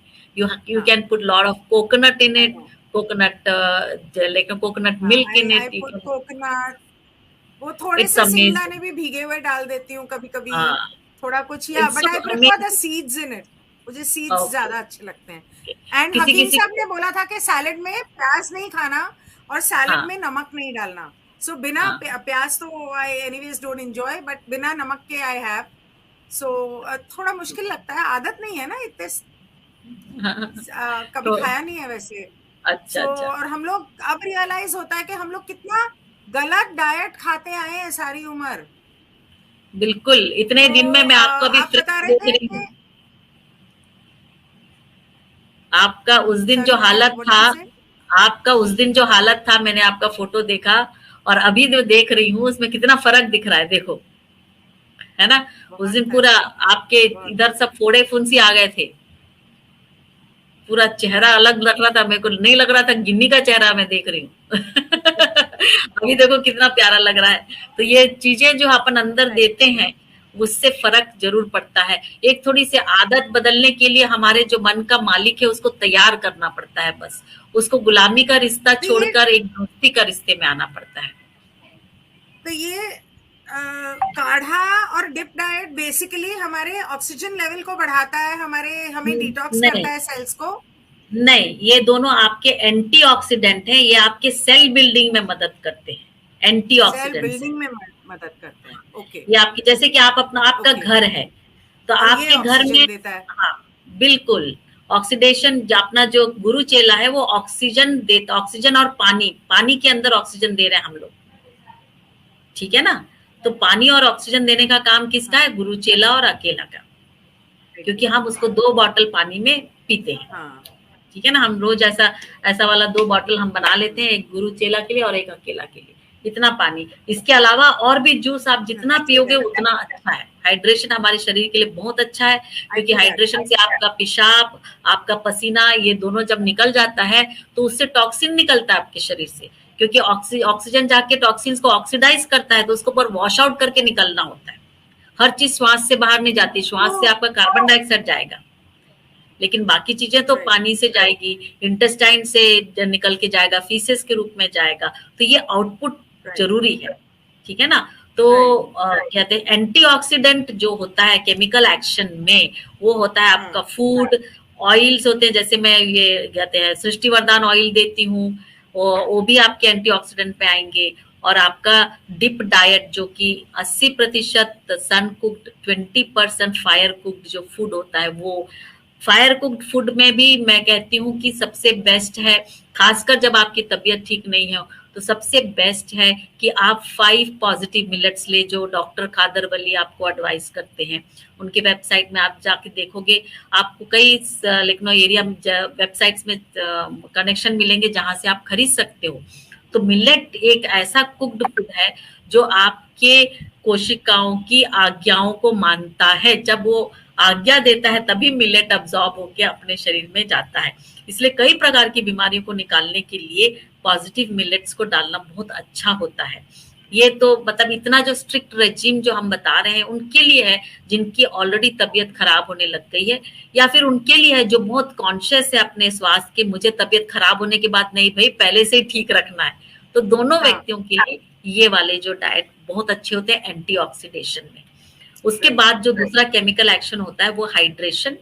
Hydration में आपका जितना पानी जाएगा उतना अच्छा है। आप यदि तबीयत खराब है आपकी, आपका शरीर खुद आपको बोलेगा मुझे भूख नहीं लग रही, राइट, तो आप खाना मत खाओ, फास्टिंग करोगे, फास्टिंग से ही आपका डिटॉक्स होने लग जाता है। तो हाइड्रेशन में क्या है, आप जी भर के पानी दो और जूस पियो, जूस में भी बहुत सारे आपको वो पानी मिलेंगे, उसके अलावा एंजाइम्स मिलेंगे, और आप देखो विद इन 2 days 3 days आप पूरे रिजुविनेट हो जाते हैं। दैट्स व्हाट आई कोई डू, प्रॉब्लम नहीं होता है ना, कितना फर्क पड़ता है अपने शरीर में।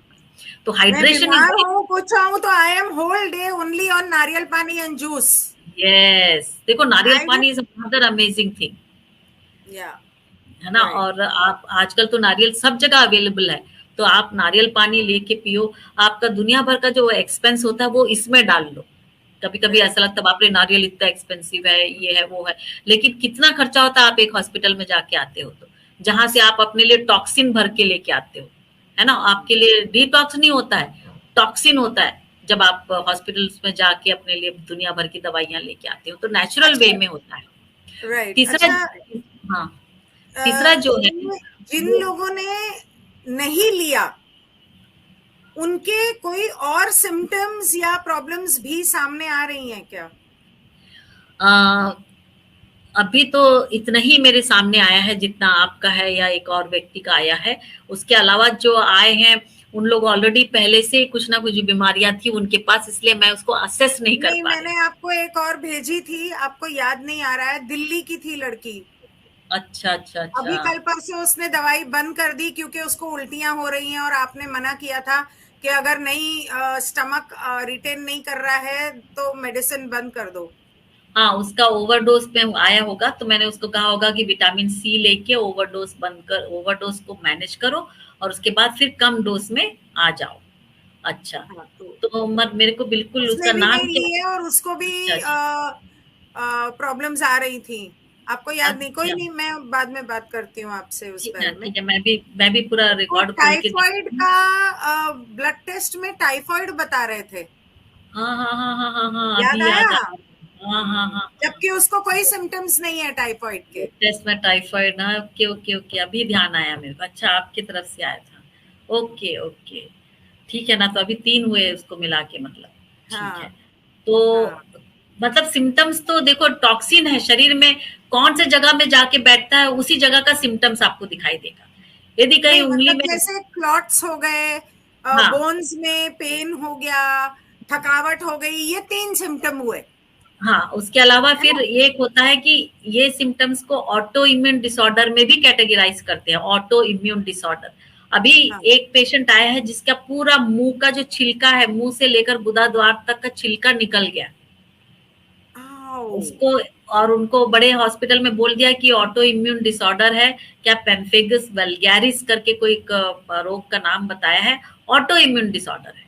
और बेचारा परेशान है पिछले 18 महीने से, स्टेरॉइड के अलावा कुछ चीज उनको दे नहीं रहे थे।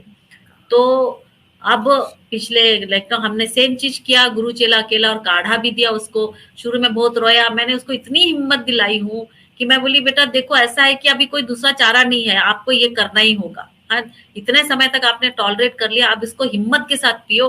आज तीसरे दिन वो बोल रहा है, मतलब पिछले 3 दिन से बोल रहा है कि अब मेरे को फर्क पड़ने लगा, अब मुझे शुक्र है, फर्क पड़ने शुक्र है। लगा। बिल्कुल, मैं इतनी दुआ मैं तो करती हूँ, मेरे पेशेंट्स के लिए दुआ करती हूँ, क्योंकि वो जो माइंड पावर होता है ना, वो भी आपको बहुत हेल्प करता है अपने आप को रिकवर करने के लिए। तो ऐसे अजीब मतलब अलग अलग टाइप के केसेस अब मेरे पास उन्हीं लोग आ रहे हैं जो सबसे सीरियस हो जाते हैं, क्योंकि उन लोग इसके पहले भटकते रहते हैं सब जगह, यहाँ पर ठीक वहां हो जाएगा, लेकिन क्योंकि हमारे हॉस्पिटल्स ऐसे हो गए हैं कि उन लोग टीके के साथ में किसी चीज को कनेक्ट ही नहीं करते हैं, तो उनको ठीक ही नहीं होता है वो। और जैसे ऑटो इम्यून डिसऑर्डर होता है, बोलते कि नहीं इसका तो कोई इलाज ही नहीं होता है। तो इलाज नहीं होता है तो बेचारे तब जाके फिर आयुर्वेद में जाएंगे या होम्योपैथी में जाएंगे, जिनको जो सूट होता है उसके हिसाब से तो जाते हैं। और जिनको ये सब सूट नहीं होता, तब वो फाइनली मेरे पास आते। तो मैं क्या करती हूँ, पूरा सर्केडियन रिदम को समझ के उसको ठीक करना शुरू करती हूँ, एक एक चीज को पकड़ना शुरू करती हूँ। ठीक है, तो कल हम सर्केडियन रिदम को समझेंगे सर, और सर्केडियन थेरेपी को परसों समझेंगे। हम लोगों हाँ, ने हाँ। बात की थी कि हम लोग छोटे छोटे, आज भी करना तो आधे घंटे का था पर मैंने ही आधा घंटा ले लिया बोल बोल के, तो लंबा हो गया, लेकिन वो जरूरी था। और वो इसलिए जरूरी था क्योंकि ये मेरा एक्सपीरियंस है पर्सनल, मैं सुनी सुनाई बात नहीं कर रही हूँ। और क्योंकि ये बिल्कुल। मेरा पर्सनल एक्सपीरियंस है तो मैं उसे बता सकती हूँ कि हाँ ये हुआ है। तो एक लास्ट मेरा डाउट आप दूर कर दो, उसके बाद we can end this session, and कल फिर 9 बजे मिलेंगे गिनी जी। अनेजा चैनल पे, वहां पे सर्केडियन रिदम समझेंगे। अनलेस अगर आप टीके शीके के बारे में बात करने वाले हो तो फिर मैं यहाँ ट्रांसफर कर देती हूँ, उस बारे उसमें में तो बात कल मत करना वहां पर। ठीक है, ठीक है, ठीक है, वो तो ठीक है। सबको पता है, जब हम दोनों साथ में आते हैं तो हम क्या बात कर रहे हैं। सही बात तो है, सही बात है। एक डाउट है मेरा, हाँ, बोलिए। जिससे मुझे थोड़ी सी घबराहट भी हो रही थी कि मेरे जो सिम्टम्स हैं, are they in any way related to any kind of cancer? Not yet, अभी तक मैं बोल नहीं सकती हूँ, क्योंकि मैं सबसे पहला डी डाइमर के ऊपर ध्यान दे रही हूँ। तो आपका वो इश्यू सबसे पहला रहेगा। उसके बाद में जब हम लोग आपका 20-21 दिन के बाद ब्लड टेस्ट करके देखेंगे, और उसमें देखते हैं कि आरबीसी ने कैसा बिहेव किया, आपका बोन मैरो कैसा बिहेव कर रहा है, ठीक है ना, उसके ऊपर हम लोग करेंगे। यदि आप ऐसा शंका हुई भी, तो दवाई तो यही लेना है, हाँ, ठीक है ना, आपको सही दवा ऑलरेडी मिल रही है। तो मैं कर रही हूँ। हाँ, मैं कहीं ठीक भी तो जाऊं, है। पार्टी हो, कोई जिए कोई मरे, मैं अपनी डाइट नहीं छोड़ने वाली। आई एम बिल्कुल, नॉट बिल्कुल। Going to leave my diet, my अरे डाइट वाह! इज ऑन, माई बिल्कुल। Kadha is on, yes, my yes, CDS is on. and I am doing it Absolutely. regularly. बिल्कुल, आप कहीं भी जाओ, आपने बहुत अच्छी बात कही है। मैं सब पेशेंट्स को यही कहती हूँ कि आप कहीं भी जाओ, सबसे पूरे प्यार से बात करो, लेकिन आपका खाना आपका है, आपका पीना आपका है। जो आपके शरीर के अंदर जाता है, वो आपका डिसीजन है, वो किसी और को खुश करने के लिए नहीं। यदि उनको चाहिए तो आपके लिए वो प्रोवाइड करके लेके आएँगे कि ये हाँ, खाओ करके, सही बात। ठीक है ना?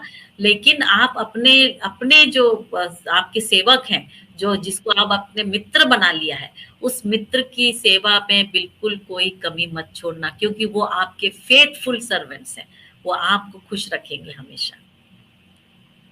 ठीक है ना? जो मैंने 55 साल की जिंदगी में कभी नहीं किया, वो मैंने अब सीखा है, अपने शरीर से प्यार करना। Yes, yes, yes. अच्छा, हाँ, एक बात और मैं आपको बताना भूल गई कि आई एम सरप्राइज्ड कि मेरे घर में कैंगन है और मैं 6-7 साल से कैंगन यूज कर रही हूँ। अल्कलाइन वाटर है, उसकी मशीन की प्रॉपर सर्विस होती रहती है, water is pH level everything great. उसके बावजूद मुझे मैं बीमार इस तरह से क्यों हुई, कुछ अंदाजा है? बिकॉज जब पीएच लेवल 8.5 का या 9.5 का पानी मैं पी रही हूँ, तो that should be supplying enough oxygen to my body, right? नहीं, पीएच जो है वो ऑक्सीजन सप्लाई नहीं करता है। पीएच आपके शरीर की एल्कलिटी को ऐसा मेंटेन करता है जिसमें आपके सेल के फंक्शन बहुत अच्छे हो जाते हैं, ओवरऑल फंक्शन को। जो ऑक्सीडेशन करने वाला चीज है ऑक्सीजन, ठीक है ना? तो आपने जो पानी पिया वो आपको अल्कलाइन रख के आपके शरीर में रिकवर करने की जो क्षमता है उसको बढ़ा देता है। और जब आपके शरीर में ऐसा कोई टॉक्सिन पहुंच जाता है जिसको हटाने के लिए आपकी सिर्फ एल्कलिटी काम नहीं आती है, तब आपका सीडीएस जो हम लोग अपने गुरु चेला से निकालते हैं। क्यों? क्योंकि उसमें एक मॉलिक्यूल क्लोराइड होता है और उसमें 2 मॉलिक्यूल ऑक्सीजन होता है। क्लोराइड के प्रेजेंस में वो क्या करता है, जिस किसी का भी पीएच 7 से कम हो उसको ऑक्सीडाइज कर देता है। ये उसका सिलेक्टिव किलिंग कैपेसिटी है जो उसको बाकी सारे ऑक्सीडाइजर से अलग करता है। ये इसमें मुझे मजा आता है। अदरवाइज ऑक्सीडाइज करने वाला ओजोन भी है, हाइड्रोजन पेरोक्साइड भी है, ये लोग सब ऑक्सीडाइज करते हैं। अल्कलाइन वाटर आपको पूरा मतलब हेल्प करेगा आपके बॉडी को अल्कलाइन रखने आप के लिए। हाइड्रोजन पेरोक्साइड तो यूज नहीं करते? सॉरी, आई नहीं वाज रॉन्ग। नहीं सॉरी, नहीं, मैंने हाइड्रोजन वो पेरोक्साइड भी हाइड्रोजन पेरोक्साइड भी ऑक्सीडाइजर है, परंतु हाँ, उसमें ये जो पावर नहीं है डिस्क्रिमिनेट करने का कि भाई मुझे इसी को मारना है। जबकि जब क्लोरीन डाइऑक्साइड है उसमें एक क्लोराइड के उपस्थिति में ऑक्सीजन का बिहेवियर बदल जाता है। मैंने उसे गलती से क्लोरीन डाइऑक्साइड समझा, HCl, व्हाट वाज दैट? सो मैंने वो क्वेश्चन जो है सुमित आपका, मैंने ठीक से पढ़ा नहीं। I did not mean peroxide, so I was wrong. She does not use hydrogen peroxide. Yeah. Thanks for mentioning that, नहीं तो गलतफहमी हो जाती यहाँ पर। हाँ, बिल्कुल हाँ, बिल्कुल। मैं हाँ, अपन जो गुरु चेला है वो क्लोरीन डाइऑक्साइड है, ठीक है हाँ, ना? तो इसका इसका एक एबिलिटी होता है, तो इस कारण से कैनगन वाटर अच्छा है, पियो आप, अच्छी बात है। पर उसके बावजूद भी यदि आपका टॉक्सिन शरीर में रह गया तो उसके लिए ऑक्सीडेशन जरूरी है। मेरे पास ऐसे पेशेंट्स आए हैं जो योगा के एक्सपर्ट टीचर्स हैं, बट उन्होंने ये ले लिया और उनका प्राणायाम काम नहीं आया, उनका best of the mechanical action काम नहीं आया, उनको ये लेना पड़ा, तब जाके उनका टॉक्सिन जो है ऑक्सीडाइज हुआ। तो मैंने सब करके देखा है उसके बाद ही। पर मैं तो anything which works your body, anything which works in your body, in your cells can rejuvenate. I always welcome that because our aim is health. right. कि आपका every single cell must rejuvenate और restore its self healing system. वो आपने कर दिया तो आपने जो पिया अच्छा है, चाहे वो कैनगन वाटर हो, चाहे वो अपना भोजन हो, कुछ भी हो, सब काम की चीज है। और इनके बीच में रिदम बनाना जरूरी है। ये रिदम जो होता है ना, ताल, वो बहुत जरूरी है। कल बनाते हैं रिथम, गाएंगे ताल। Okay, But thank it you is so so much. nice to और so nice to see you with a beautiful smile. Keep it up and all keep thanks to helping you, people. All thanks to you, thank you so Praise much. God. And ईश्वर का मैं सबसे ये कहना चाहती हूँ कि ये सब बातें तो ठीक, मेरी बातें ठीक, ये बातें हम लोग 2 साल से कर रहे हैं, लेकिन आप लोग ध्यान रखिए कि आपके आसपास किसको क्या सिम्टम्स हो रहे हैं, कौन बीमार पड़ रहा है, कौन जानता नहीं कि वो बीमार है। एक बार अगर आपने लिया है या नहीं लिया है, आप 6 महीने में एक बार अगर ये टेस्ट्स करवा लें तो कम से कम कोई बीमारी होने से पहले शायद आप खुद को बचा सकें। मैं सिर्फ इतना कहना चाहती हूँ, और ये शो करके अपने बीमारी के बारे में बात करके मुझे अटेंशन लेने का कोई शौक नहीं है। I just want to make you people aware, और जहां तक हो सके इस वीडियो को प्लीज शेयर करें, हो सके तो डाउनलोड करके शेयर करें, हो सके तो इसके क्लिप्स करके शेयर करें, ताकि ये बात लोगों तक पहुंच सके, चाहे उन्होंने लिया है या नहीं लिया है। It's just about making people aware so that उनकी जिंदगी लंबी हो और स्वस्थ हो। Thank you so much. I will see you tomorrow. Good night. God bless you. Thank you doctor.